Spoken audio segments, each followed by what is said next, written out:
Thank you very much. Thank you everyone, and welcome to my 6th semester class on post-structuralism. I've already finished off Jacques Derrida, and we will try to finish off Michel Foucault and Jan Modrija as quickly as possible. So as you know, তোমাদের সিলেবাসে Jacques Derrida was predominant in nature. Derrida থেকেই বেশিরভাগ প্রশ্ন আসবে, ফলে Derrida যতটা ভালো সম্ভব ভালো করে তৈরি করো। আমি যে স্টাডি মেটেরিয়ালটা তোমাদেরকে দিয়েছি সেই স্টাডি মেটেরিয়ালটা যতটা সম্ভব ভালো করে প্রিপেয়ার করার চেষ্টা করো। আমি স্টাডি মেটেরিয়ালটা আরেকবার দেখিয়ে দিচ্ছি। This is your study material, DSC 3 ওপরে ইম্পর্টেন্ট কোয়েশ্চেনের লিস্ট, এবং সেই বিষয়ে এই স্টাডি মেটেরিয়ালে বিশেষ করে দেরিদার সেকশনটা যতটা ভালো করে পারো ততটা করে তৈরি করো। করার পরে মিশেল ফুকো নিয়েও দেখবে অনেকগুলি প্রশ্ন রয়েছে, সেখানে কন্ট্রিবিউশন অফ দেরিদা এগুলো ভালো করে করবে, reconstruction. This is Michel Foucault, ঠিক আছে? এবার আমরা আজকের ক্লাসে ফুকো অল্প করে শুরু করব, এর পরের ক্লাসে বা তারপরের ক্লাসে মোটামুটি ফুকোটা আমরা শেষ করার চেষ্টা করব।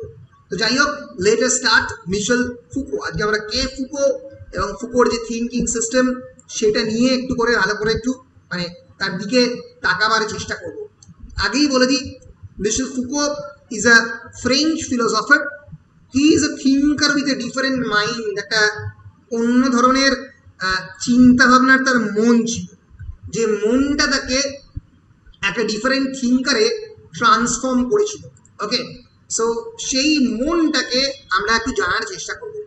আগেই তোমরা মোটামুটি বুঝে গেছো যে all the post-structuralists are those who actually tries to question the contemporary conventional society. সেটাকে প্রশ্ন করার তৈরি চেষ্টা করেছেন সমস্ত এই ধরনের পোস্ট স্ট্রাকচারালিস্টরা, বুঝতে পেরেছো? ফলে আমাদের যেটা বুঝতে হবে সেটা হচ্ছে Foucault was a post structuralist, and Foucault actually tries to question all these conventional conceptions of the সোসাইটির যে বিভিন্ন ধারণা কি সম্পর্কে, অ্যাবাউট সেক্সুয়ালিটি, অ্যাবাউট ম্যাডনেস, পাগলামো, অ্যাবাউট ক্লিনিক মানে about the profession of the medicine. এই ধরনের বিষয় নিয়ে তিনি প্রশ্ন তুলেছেন এবং তার উত্তর দিয়েছেন, ছক ভাঙা উত্তর দিয়েছেন, স্ট্রাকচারের বাইরে দাঁড়িয়ে উত্তর দিয়েছেন। সেটাই তাকে একটা অন্য রকমের থিঙ্কারে পরিণত করেছে। এবার ফুকো কিভাবে তার concept of power, concept of the state machinery, concept of the discipline, concept of madness, সেগুলোকে কিভাবে আর্গু করেছেন, the process of his argument and the way of his argument, কিভাবে কি ধরনভাবে এগিয়েছেন, সেটাই ফুকোকে একটা অন্য রকমের থিঙ্কারে পরিণত করেছে। ফুকো তোমাদের পরবর্তীকালে অন্যান্য বিভিন্ন বিষয়ে কাজে লাগবে। So let us start.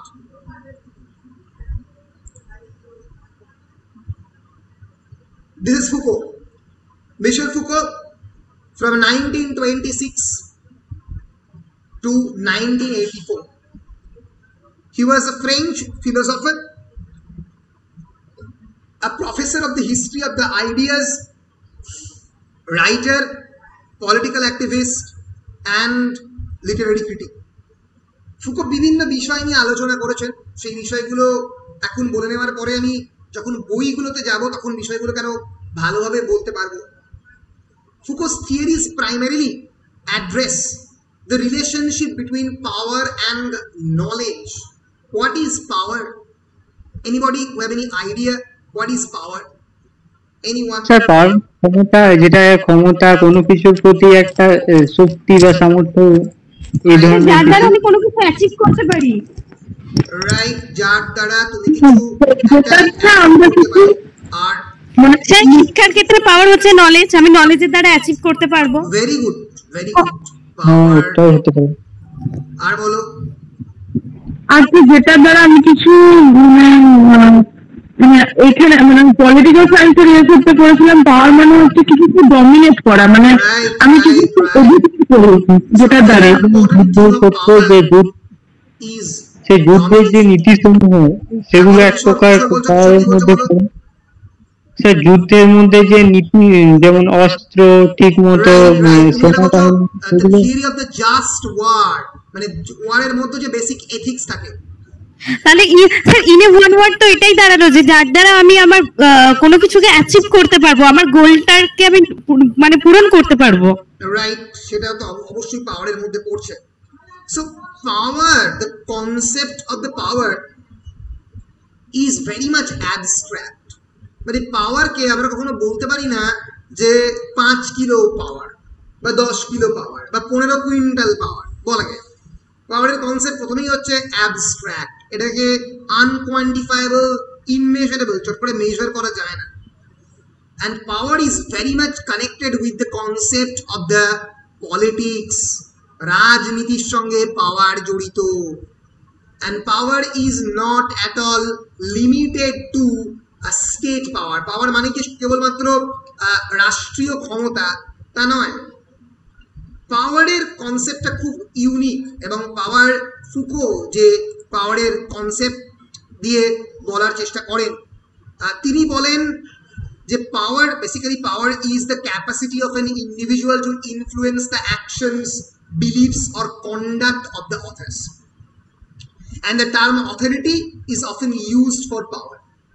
Foucault এই পাওয়ারের ডেফিনেশন দিতে গিয়ে এটা বলেন, সেটা হচ্ছে অথরিটি পাওয়ারকে যখন এক্সারসাইজ করে সেটা সবসময় আমরা বুঝতেও পারি না। এই যে ধরো পেট্রিয়ার্কি, পুরুষতন্ত্র একটা সিস্টেম কি করে, ইট ট্রাইজ টু নর্মালাইজ পাওয়ার। ধরো যে তুমি দেখছো তোমার মা প্রত্যেক দিন তোমার জন্য রান্না করছে, বাবা করছে না, এটা পাওয়ার। কিসের পাওয়ার? না পেট্রিয়ার্কি, অ্যাবসলিউটলি, যেটাকে নর্মালাইজ করেছে দিনের পর দিন ধরে। ক্ষমতা কিন্তু এমন একটা ক্ষমতা যেটা তোমাদের প্রত্যেক দিনের জীবন চালনের মধ্যে এবং প্রাত্যহিকতার মধ্যে, তোমার ডেইলি ইউজের মধ্যে ঢুকে পড়েছে, তবেই সেটা কিন্তু আরো বেশি ভয়ঙ্কর পাওয়ার হবে। পাওয়ার শুধুমাত্র এই কারণে নয় যে তুমি কোনো একটা অফিসে গেলে প্রিন্সিপাল ক্ষমতা দেখালো, সেইখানে শুধুমাত্র পাওয়ার লিমিটেড নয়। তোমরা এই যে প্রত্যেক দিন আমার কাছে পড়ছো, আমি কি তোমাদের মগজ ধোলাই করছি না এরকম কোনো গ্যারেন্টি রয়েছে? সো যে মুহূর্তে ইউনিভার্সিটি সিলেবাস, কলেজের সিলেবাস, স্কুলের সিলেবাস, তোমাদের প্রত্যেক মুহূর্তের ডিসিপ্লিনের মধ্যে দিয়ে সকাল 8টা থেকে সকাল 10টা থেকে বিকেল 5টা অবধি তোমাদের কলেজ করতে হচ্ছে, এবং সেই ফ্রেমওয়ার্কের মধ্যে দাঁড়িয়ে তোমরা রাষ্ট্রের হাতে বন্দি, জেলের মতো। ফলে তোমরা you are equally part and parcel of that power. এই সিস্টেমের হাতে তোমরা বন্দি। কনস্ট্যান্টলি সিসিটিভি ক্যামেরা তোমাদের সার্ভিলিয়েন্স করছে। নিজেদেরকে তোমাদের বন্দি বলে মনে হচ্ছে না, কিন্তু তোমরা আসলে বন্দি এই সিস্টেমের মধ্যে। আমিও বন্দি, আমিও সরকারের চাকর, নকর।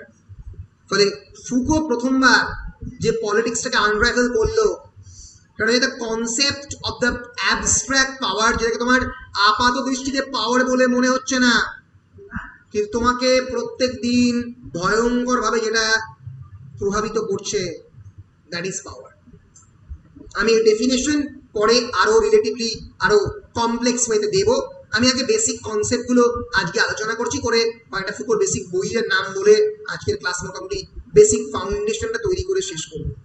পরের দিন আমি ইলাবোরেটলি ফুকোর আলোচনায় যাব।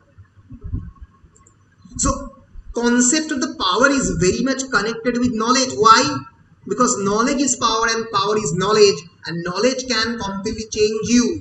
এই নলেজের কথাটা শুধুমাত্র এই জন্য নয় যে knowledge is definitely power, because you can completely change the social phenomena through knowledge. For example, knowledge কিন্তু epistemology পরিবর্তন করতে পারে, এবং knowledge wise কিন্তু হিস্ট্রি চেঞ্জ হয়। প্রথমবার যখন মানুষ আগুন আবিষ্কার করলো, the use of the fire is basically knowledge. আগুনের জ্ঞান তো জ্ঞান, যে জ্ঞান মানুষ আরোহণ করলো। মানুষ প্রথমবার আগুন ঝলসে, মাংস দিয়ে আগুন দিয়ে ঝলসে মাংস খেতে শিখলো। The idea of the cooking প্রথম ইমার্জ করলো। এর ফলে মানুষ কিন্তু বন্য জীব থেকে আস্তে আস্তে কৃষি ভিত্তিক সভ্যতা তৈরি করলো। So that's the first agricultural revolution মানুষের মধ্যে আনলো। ইন্ডাস্ট্রিয়াল রেভলিউশন, স্টিম ইঞ্জিন আবিষ্কার হচ্ছে প্রথমবার, রেলওয়ে তৈরি হচ্ছে, একটা জায়গা থেকে আরেকটা জায়গায় পৌঁছে যাচ্ছে, কলোনিয়ালিজম তৈরি হচ্ছে। মানুষ, ব্রিটিশ লোকেরা সমুদ্র দিয়ে এসে ভারতবর্ষকে দখল করছে। ক্ষমতা তো কিসের ক্ষমতা? হ্যাঁ, ভারতবর্ষের টোটাল জনসংখ্যা কত? 33 কোটি। আর ব্রিটিশদের কটা? 1 কোটিও নয়, 5 লক্ষও নয়। তাও কিসের ভিত্তিতে এই পুরো দেশটাকে 190 বছর ধরে কলোনিয়ালিজম চালালো? কিসের ভিত্তিতে? কিসের ভিত্তিতে এম্পায়ার চলছে? Knowledge, pure knowledge. পুরো সিস্টেমটাকে অর্গানাইজ করে, পাওয়ারটাকে অর্গানাইজ করে, ডিসিপ্লিন অর্ডারে প্রত্যেকটা মানুষকে সেই ব্রিটিশদের ইডিওলজি মানতে বাধ্য করছে। That's knowledge. It can change the complete atmosphere. ঔপনিবেশিকতা পুরোপুরি নলেজের ওপর। তোমরা কি জানো যে ব্রিটিশদের সময়ে যখন ব্রিটিশরা এখানে কলোনিয়ালিজম চালাচ্ছে, কত ধরনের তারা নতুন সাবজেক্ট এনেছে শুধুমাত্র মানুষদের উপরে এক্সপেরিমেন্ট করবে বলে? এই যে the field of the anthropology. Anthropology মানে কি? অ্যানথ্রোপোলজি সভ্যতার বিবর্তনের ইতিহাস। রাইট, মানুষের বিবর্তনের ইতিহাস। The study of the evolution of the man. It actually emerged as a military science. অনেকেই জানে না। ব্রিটিশ প্যারামিলিটারি সার্ভিস এবং ব্রিটিশ অ্যানথ্রোপোলজিক্যাল সার্ভে তারা ক্রিয়েট করে। It's actually scientific study of the humanity concern with the human behaviour, human biology. এবং তোমরা জানো কিনা জানি না, ভারতবর্ষে যখন ব্রিটিশরা আসে তখন বিশেষ করে বিহারের একটা বড় অংশের ট্রাইবাল লোকজন ছিল। একটা বড় অংশে ঝাড়খণ্ডে ওদের ক্যাম্প এস্টাবলিশ করে এবং ওরা স্টাডি করে এরা আদৌ মানুষ কি মানুষ নয়, আদৌ অন্য কিছু নয়। এবং দীর্ঘদিন ধরে এদেরকে ট্রাইবালদেরকে আমাদের থেকে আলাদা করে রেখেছিল। এই যে পুরো পাওয়ার এবং নলেজকে একসঙ্গে এক্সপ্লয়েট করছে, কাজে লাগাচ্ছে। For what? For the expansion of the empire, সাম্রাজ্য বিস্তারের কাজে। এইটাই ফুকো বলছেন the inextricable interrelation between power and knowledge. জ্ঞান এবং শক্তি একে অপরের সঙ্গে নির্ভরশীল। না হলে এই কোটি কোটি ভারতবাসীকে 190 বছর ধরে 10,000 15,000 ব্রিটিশ কোনোদিন ধরে রাখতে পারতো না। Knowledge of the technology, knowledge of the administration, and of course their ability to manage all these people. বুঝতে পারছো আমি কি পরিষ্কার? ফলে ফুকোল্ডিয়ান কনসেপশন অফ নলেজ, আমি পরে এগুলো নিয়ে আরো ডিসকাস করব, is very much connected with the conception of the power and how they are used as a form of social control through societal institutions. এবং social institution কি? For example, marriage is a social institution. For example, family is a social institution. সতীদাহ প্রথা একটা social institution. এবার এই ধরনের সরকারি institution, social এবং cultural institution, college, school, university, marriage, family, এগুলো প্রত্যেকটাই সোশ্যাল এবং কালচারাল ইনস্টিটিউশন, যেগুলো থ্রু দিয়ে নলেজ ইম্পার্টেড হয়, যেগুলো থ্রু দিয়ে মানুষের মন নিয়ন্ত্রিত হয়। This is the Foucauldian conception of power. Foucault adjective হচ্ছে Foucauldian, Foucauldian. Foucault উচ্চারণ Foucault unpronounced, Foucauldian এ পুরোটা উচ্চারণ হয়েছে Foucault, Michel Foucault. So Foucault's theories primarily address the relationship between power and knowledge, their inextricable connection, and how they are used as a form of social control through various societal institutions. And Foucault's thought has influenced communication studies, anthropology, psychology, sociology, criminology, cultural studies, literary theory, feminism. এমন কোনো জায়গা নেই যেখানে ফুকোর thought influence করেনি। Homosexual ছিলেন, AIDS হয়, Foucault এইডসে মারা যান, কিন্তু সারা জীবনে এমন কিছু বই লিখে গেছেন যে বইগুলো পৃথিবীর কালচারাল হিস্ট্রিকে পাল্টে দিয়ে গেছে।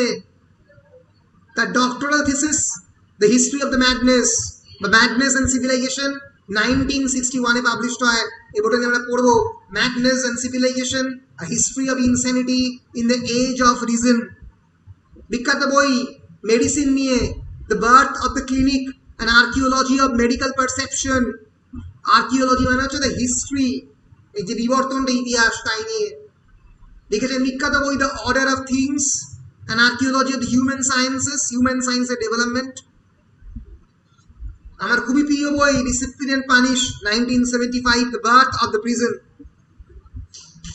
এবং history of sexuality 1976, sexuality history. ইতিহাস নিয়ে চর্চা করেছেন, ইতিহাসের গতি প্রকৃতি নিয়ে চর্চা করেছেন, বিবর্তন নিয়ে চর্চা করেছেন মিশেল ফুকো। সেগুলো নিয়েই আমরা পড়ার চেষ্টা করব। আজকের ক্লাসে আমি শুধুমাত্র ম্যাডনেস অ্যান্ড সিভিলাইজেশনে যাব কি আজকের ক্লাস শেষ করব, মানে আমি খালি দেখাবার চেষ্টা করব যে ফুকো কোন জায়গা থেকে ম্যাডনেস অ্যান্ড সিভিলাইজেশনটাকে অ্যাড্রেস করার চেষ্টা করেছেন। পরের ক্লাসে এগুলো নিয়ে আমরা মোটামুটি ইলাবোরেটলি আলোচনা করার চেষ্টা করব। আচ্ছা, তোমরা তো মোটামুটি ইয়েলো ওয়ালপেপার পড়েছো, অনেকেই আমার কাছে ইয়েলো ওয়ালপেপার পড়েছো। ম্যাডনেস বলতে তোমরা ইন জেনারেল কি বোঝো বলো তো? What is madness? Mental instability, তাই তো? বেশ, অর্পিতা তোমার আইডিয়া অফ ম্যাডনেস কি?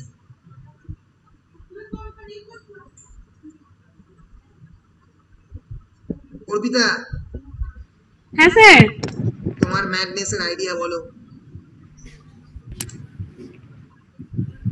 শুনতে পাচ্ছি না, কথাটা আরেকবার বলুন। বলছি তুমি তো আমার কাছে মোটামুটি ইয়েলো ওয়ালপেপার পড়েছো, তো তোমার ম্যাডনেস এর আইডিয়াটা কি? তোমার কাছে পাগলামো মানে কি?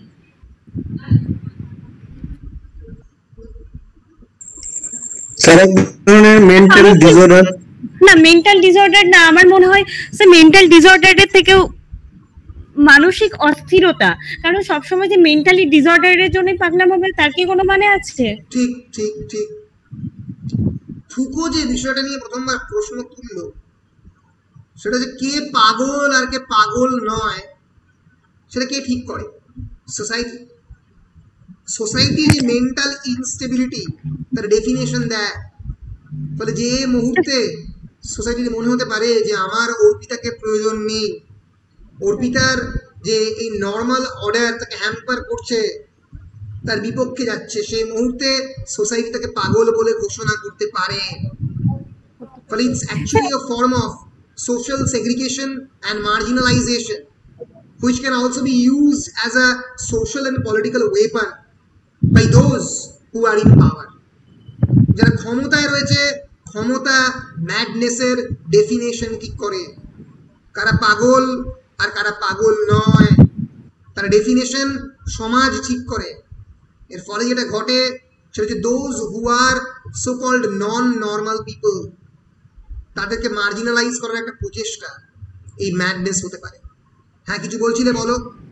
হ্যাঁ স্যার, বলছিলাম শুভাশিস বললো না যে মেন্টালি ডিসঅর্ডার, আমি এই কারণে মেন্টালি ডিসঅর্ডারটার সাথে ডিপ্রেশনে থেকেও কিন্তু মানসিক অস্থিরতা হারায়, তখনও কিন্তু আমাদের মানে বিভিন্ন কাজকর্ম সেটাকে মানে নর্মাল মানুষের মতো দেখা হয় না। তো সেক্ষেত্রে তখন আমরা পাগল, কিন্তু আমরা কি আদৌ পাগল? আমরা তো সেক্ষেত্রে পাগল। ইয়েলো ওয়ালপেপারটাতেই আপনি দেখুন না, ও কি পুরোপুরি মেন্টালি ডিসঅর্ডার ছিল? ছিল না। Right right right. এই জিনিসটা নিয়েই ফুকো বলতে শুরু করেন। ফুকো যেটা করেন এটা হচ্ছে ফুকোর বইটার কাভার, ম্যাডনেস অ্যান্ড সিভিলাইজেশনের হিস্টোরি ডি লা ফলি। ফলি হচ্ছে ফ্রেঞ্চে ম্যাডনেস। ওনার বইয়ের সাবটাইটেল দেখবে history of the insanity in the age of reason. রিজনের এজ বলতে এনলাইটেনমেন্ট। বলো বলো। মানে ম্যাডনেসের পিছনে একটা নির্দিষ্ট কোনো কারণ থাকে, মানে যেটাকে সোকল ম্যাডনেস বলা হয়, তো সেই কারণটাকে সোসাইটি লুকাতে চায়। মানে যেটা আমরা দেখেছি ইয়েলো ওয়ালপেপারের ক্ষেত্রে, একটা মহিলার ভিতরের যে যন্ত্রণা এবং কষ্ট, তার যে কনস্ট্যান্ট পেট্রিয়ার্কাল সাপ্রেশন, তার ভিতরের একটা দিক রয়েছে, সেই দিকটাকে পুরুষতন্ত্র চিরকাল চাপা দেওয়ার চেষ্টা করছে। সেই চাপা দিতে তার মেন্টাল অ্যাংজাইটি এমন একটা জায়গায় যাচ্ছে যে সে নিজেকে পাগল বলে দেখছে। ওই যে ট্র্যাপড যে ওম্যান, যে ওই ওয়ালের পেছনে লুকিয়ে রয়েছে, ওয়ালপেপারের পেছনে লুকিয়ে রয়েছে, এটা তো নারীটা নিজেই, তার তো একটা সত্তা, সেটাকে চাপা দিতে দিতে সে সেই ওয়ালের মধ্যে লুক্কায়িত অবস্থায় চলে গেছে। ফলে সোসাইটি যে জিনিসটাকে চাপা দিতে চায় সেই জিনিসটা বেরিয়ে পড়ছে। ফুকো এই বইতে কিছুটা মেন্টাল ডিসঅর্ডার থাকেই, কিন্তু যে যে ওকে মানে লাস্টে যে ইয়েটা দেখানো হলো যে পাগল ঠিক কথা বলছে এবং মানে এমনি নর্মাল মানুষ অন্যরকম কথাটা বলছে, লাস্টের যে জায়গাটা গিয়ে দাঁড়ালো, তো ওইখানে তো ওই জায়গাটাকে তো ফিল করা হলো না যে মানে সত্যি কথা বা কোনো একটা কথা যেটা সোসাইটি মেনে নেবে না, যখনই বলবে তখনই তো পাগল, এটাই মেনে নেওয়া। পাওয়ার ইম্পর্টেন্টটা এখানেই দেখা যায় বারবার। আমি কিভাবে দেখছি, কারণ মানুষ অনেক সময় আনন্দে আত্মহারা হয়ে ওঠে, তখনও তাকে পাগল বলা হয়। তাহলে সবটাই আমার দেখার দৃষ্টিভঙ্গির উপর ডিপেন্ড করছে যে তাকে আমি কি বলবো। রাইট, এই যে তোমার দৃষ্টিভঙ্গির উপর পুরো ডিপেন্ড করছে, এটাই ফুকো বলছেন যে madness actually depends on perspective. কোন পার্সপেক্টিভ থেকে তুমি ম্যাডনেসটাকে দেখছো তার উপরে পুরো বিষয়টাই ডিপেন্ড করছে। এটাই মিশেল ফুকো বলছেন তার এই লেখার মধ্যে। হ্যাঁ, আর কেউ কিছু বলবে? হ্যাঁ, madness and civilization, Foucault actually tries to delve the evolution of the meaning of the madness in the cultures and laws and politics, philosophy and medicine of the Europe from the Middle Ages until the end of the 18th century. এই medieval period থেকে 18th century তে গোটা Europe জুড়ে তিনটে period হয়। The first is of course medieval period, the second is the Renaissance, which is actually নবজাগরণ, যার ফলে ইংল্যান্ডের এবং গোটা ইউরোপ জুড়ে কিন্তু একটা হিউজ ট্রান্সফরমেশন হয় বেসড অন নলেজ, সায়েন্স, সবকিছুর উপরে। And finally 18th century, and it is basically a critique of the idea of the history and historical method. Historical method is basically a collection of the techniques and guidelines that historians use, যারা ইতিহাস লেখে তারা যেটাকে follow করে তাকে historical method বলে। Foucault basically এই historical মেথডকে প্রশ্ন করছেন। তিনি বলছেন এই হিস্টোরিক্যাল মেথড আদৌ ঠিক কিনা নাকি ভুল, তাই নিয়ে প্রশ্ন তুলছেন। তো বেসিক্যালি মিশেল ফুকোর যে famous text madness and civilization, যেটা মানে যেখানে Foucault traces the cultural evolution of the concept of the insanity, যেটা এই যে ইনস্যানিটির হিস্ট্রিটাকে ফুকো ট্রেস করছেন এই তিনটে পিরিয়ডে। একটা হচ্ছে রেনেসাঁস, একটা হচ্ছে ক্লাসিক্যাল এজ, ক্লাসিক্যাল এজ মানে গ্রিস এবং রোম, আর একটা হচ্ছে মডার্ন ইরা। এই তিনটে জায়গাতে ম্যাডনেসের কি কি দিক সেটা নিয়ে ফুকো কথা বলছে। রেনেসাঁস পিরিয়ডে যেটা ফুকো প্রথম বললেন, তোমরা আমি তোমাদেরকে একটা গল্প ছলে যদি বলি তাহলে তোমরা বুঝতে পারবে। তো যদি শেক্সপিরিয়ান ফুলের কনসেপ্ট দেখো, দেখবে শেক্সপিয়ারের বিভিন্ন নাটকে একটা কোড জেস্টার আছে। ম্যাকবেথে হয়তো নেই, কিন্তু অন্য কিং লিয়ারে ফুল বলে একটা ক্যারেক্টার রয়েছে, বা ফর এক্সাম্পল টাচ স্টোন বলে একটা ক্যারেক্টার রয়েছে, ফর এক্সাম্পল ভুলে গেলাম ফেস্টে বলে রয়েছে একটা ক্যারেক্টার 12th নাইট। আমাদের বাংলায় গোপাল ভাঁড় আছে। এদের অনেকেই পাগল সাজে বা পাগল সাজার ভান করে। And madness was to some extent optional, মানে আমি নিজেকে হয়তো কোনো একটা জায়গাতে ম্যাড বলে দেখাচ্ছি, সেটা আমার হাতে সেটা রয়েছে। এবং অনেক ক্ষেত্রে যেটা ঘটতো রেনেসাঁস পিরিয়ড এবং অন্যান্য জায়গাতে, লেন্ট বলে একটা ফেস্টিভ্যাল হতো আফটার দ্য মানে মানে মানে একটা বিশেষ ধরনের খ্রিস্টান ফেস্টিভ্যাল, যেটা ওই ইস্টার স্যাটারডে, ইস্টার ফ্রাইডে পরে শুরু হয়, যেখানে কেউ কেউ সম্পূর্ণ সোশ্যাল অর্ডারকে ফ্লাউট করে পাগল সাজতে পারে। আমি পাগল সেজে রাজাকে প্রশ্ন করছি। ফলে যে পাগলামোটা একটা অপশনাল চয়েস ছিল এই রেনেসাঁস পিরিয়ডে, এইটাকে নিয়ে ফুকো প্রশ্ন তুলতে আরম্ভ করলো এবং বললো তখন কিন্তু তোকে ইচ্ছা করলে পাগলা হতে পারতো কয়েকদিনের জন্য, কিন্তু মডার্ন সোসাইটিতে এই invention of the science and the টেকনোলজিটা হওয়ার ফলে মানুষ মানে এমন আমাদের din and bustle of the সোসাইটি, মানুষের ইচ্ছে করলেও কয়েকদিনের জন্য পাগল সাজবো তার উপায় নেই। কারণ এই যে age of the prose and reason, এই যে বেলিন্ডার যে এজ, মানে মানুষকে এতটাই পাল্টে দিয়েছে এনলাইটেনমেন্ট, এপিস্টেমোলজি, যার ফলে মানুষ আর ইচ্ছে করলেও সরকারকে বা রাষ্ট্রকে বা রাজাকে তার বিপক্ষে প্রশ্ন তুলতে পারে না। এই যে প্রশ্ন, একটু পাগলামো করে প্রশ্ন তোলা, সেটার বিষয়টাও শেষ হয়ে গেছে। এটাই ফুকোর ফার্স্ট প্রপোজিশন ছিল। বলো, কেউ কিছু বলবে? স্যার বলছি হ্যালুসিনেশনটাও তো ম্যাডনেসেরই একটা Absolutely, hallucination is a very much part and parcel of the madness. এবং ফুকো পরবর্তীকালে বলবে যে এই হ্যালুসিনেশনকে রিজেক্ট করার একটা কারণ হচ্ছে যে রিলিজিয়নের erosion of the religious thinking, যে ধর্মের আস্তে আস্তে এরোশন হচ্ছে এবং আস্তে আস্তে লজিক এবং রিজনে আসছে। এর ফলে ক্লিয়ারভয়েন্স মানে মানে মানে ভবিষ্যৎ বক্তা করে, যেটা তোমরা টাইরেশিয়াসকে দেখেছো। টাইরেশিয়াস ইজ বেসিক্যালি ক্লিয়ারভয়েন্টই, এবং সে তো একটা প্রফেট। সে বেসিক্যালি হ্যালুসিনেশনের মধ্যে দিয়ে ভবিষ্যৎকে দেখতে পায়। ব্লাইন্ড প্রফেট টাইরেশিয়াস গ্রিক ট্র্যাজেডিতে ক্লাসিক্যাল এজের মধ্যে পড়ছে। এগুলো মডার্ন পিরিয়ডে হারিয়ে যাচ্ছে because of the invention of the science and technology. মানুষ এই ভয়ঙ্করভাবে বিজ্ঞানের উপরে মানে তাদের রিলায়েন্স হওয়ার ফলে এই বিষয়গুলো হারিয়ে যাচ্ছে। কিভাবে হারাচ্ছে সেটা ফুকো এই বইতে বলবেন। আমি এটা পরের ক্লাসে বলবো, একটু কমপ্লেক্স, সেজন্য আজকের ক্লাসের মধ্যে এটা নিয়ে আমি যাচ্ছি না। এটা নিতে গেলে একটা ক্লাস লাগবে, এবং পরের অন্য বইগুলো আমি পরপর বলতে আরম্ভ করব। বেশ, আজকে হ্যাঁ আমি আজকে খুব বেশি এগোলাম না, আধ ঘন্টা মতো মাত্র পড়ালাম। তার কারণটা হচ্ছে যে এর পরের ক্লাসে আমি পুরো ডেডিকেটেডলি ফুকোটাতে দেবো আর কি, তাহলে তোমরা পরিষ্কারভাবে বুঝতে পারবে এই ফুকোর কনসেপ্টগুলো কেমন করে ইন্টার রিলেট করছে।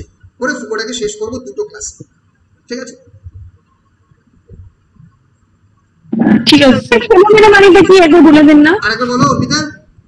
ফেনোমেনা ফেনোমেনা মানে কোনো একটা সোশ্যাল হ্যাপেনিংস, কোনো একটা ঘটনা যেটা সমাজের মধ্যে ঘটছে, কোনো একটা important happenings. For example renaissance is a phenomena. Noumena এটা পরবর্তীকালে অনেকে অন্যভাবে ইউজ করেছে। ইমানুয়েল কান্ট ফেনোমেনা বলতে স্বাভাবিক ঘটনা, আর নুমেনা বলতে মিস্টেরিয়াস হ্যাপেনিং, যেটা তোমরা লজিক এবং রিজনের মধ্যে দিয়ে বুঝতে পারো না, তাকে রেফার করেছে। না, ফেনোমেনা ওয়ার্ডটা অ্যাকচুয়ালি মানে যখন আমরা মেটেরিয়ালসে পড়ছি এটা অনেকবারই রয়েছে। তো ফেনোমেনা মানে তোমরা সোশ্যাল হ্যাপেনিং গুলি পড়ো না, হ্যাঁ, হিস্টোরিক্যাল ফেনোমেনা, হিস্টোরিক্যাল হ্যাপেনিং হিসেবেই পড়ো, ঠিক আছে? সামাজিক একটা ইভেন্ট, একটা ইম্পর্টেন্ট ঘটনা, সেটা ফেনোমেনা, সেটা সেই হিসেবেই তোমরা পড়তে পারো।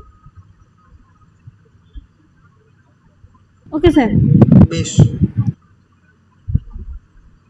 আর কেউ কিছু বলবে? বেশ, হ্যাঁ স্যার বলছি, তাহলে এক্ষেত্রে স্যার আমরা ম্যাডনেসকে মেন্টাল ডিসঅর্ডার বলতে পারি না? বলতে পারি, কিন্তু ফুকো এই মেন্টাল ডিসঅর্ডারের কনসেপ্টটাকে একটা প্রশ্ন চিহ্নের মুখে দাঁড় করিয়েছে, যেটা কেন এটা ঠিক নয় বলে ফুকোর মনে হচ্ছে। কারণ ডিসঅর্ডারটা সোসাইটিতে ক্রিয়েটেড একটা পার্সপেক্টিভ, সেটা পরের কাছে বলবো যে সমাজ কেন পাগল তৈরি করে, পাগল তৈরি করলে সমাজের কি সুবিধা, সেটা নিয়ে ফুকো বলছে।